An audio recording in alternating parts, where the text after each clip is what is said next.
Yes right now BJP నేత ఏలేటి మహేశ్వర్ రెడ్డి మాట్లాడుతున్నారు. Live లో చూద్దాం. సొమ్ము ఎవరి జేబులకు పోతున్నాయి, మిగిలిన సొమ్ము ఎవరి పాలైతున్నాయి, తెలంగాణ ఆస్తులు ఎవరి జేబులకు పోతున్నాయో దీనికి సమాధానం ముఖ్యమంత్రి రేవంత్ రెడ్డి గారు చెప్పాలని చెప్పేసి మేము డిమాండ్ చేస్తా ఉన్నాం. లక్షల కోట్ల రూపాయలు 6,30,000 కోట్ల రూపాయల విలువైనటువంటి ఆస్తిని కేవలం 5,000 రూపాయలకు దారాదత్తం చేసి ఈ రాష్ట్ర ఖజానాకు ఈ రాష్ట్రాన్ని దోపిడీ చేయడానికి మీరు ఈరోజు మరి తెర లేపినంటే ఈ రాష్ట్ర భావి తరాలకు చెందాల్సినటువంటి ఆస్తిని ఈ రకంగా కొల్లగొట్టడానికి ముఖ్యమంత్రి రేవంత్ రెడ్డి ఒక పథకం ప్రకారం ఒక రియల్టర్ గా ముఖ్యమంత్రిగా కాకుండా ఒక రియల్టర్ గా ఆలోచన చేసి మరి ఈ రకంగా దోపిడీ చేస్తున్నమాట వాస్తవం కాదా? దీనికి ముఖ్యమంత్రి రేవంత్ రెడ్డి సమాధానం చెప్పాలని భారతీయ జనతా పార్టీ కోరుతా ఉన్నది. అంతేకాదు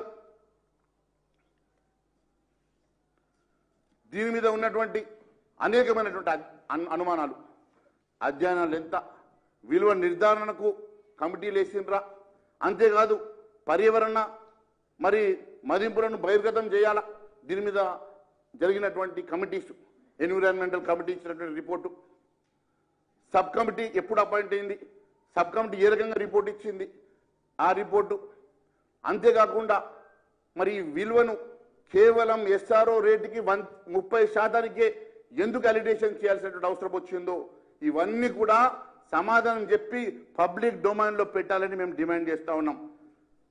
ఒకవేళ ప్రభుత్వం ఈ హిల్ట్ విధానాన్ని ఈ స్కీమ్ని విత్హోల్డ్ చేయకుంటే, జీవోను విత్డ్రా చేయకుంటే ఎట్టి పరిస్థితుల్లో భారతీయ జనతా పార్టీ ఊరుకున్న సమస్య లేదు. దీని మీద తప్పకుండా ప్రజా ఉద్యమాన్ని మేము తెరలేపుతాం, ప్రజల్లోకి వెళ్తాం, దీని మీద ఖచ్చితమైన ఉద్యమం చేస్తామని చెప్పి కూడా తెలియజేస్తా ఉన్నాను. మిత్రులారా, అనేకమైనటువంటి అంశాలు ఈరోజు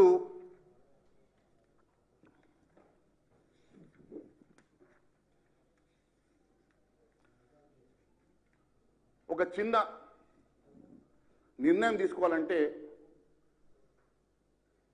అనేకమైనటువంటి అధ్యయనాలు, లోతైనటువంటి ఆలోచన చేసేటువంటి ప్రభుత్వం ఈరోజు లక్షల కోట్ల విలువ చేసేటువంటి ఆస్తుల్ని ఇంత గోప్యంగా, ఎక్కడ చర్చ లేకుండా, అసెంబ్లీలో ప్రవేశపెట్టకుండా, డిస్కషన్కి స్కోప్ ఇవ్వకుండా ఈరోజు రాత్రికి రాత్రి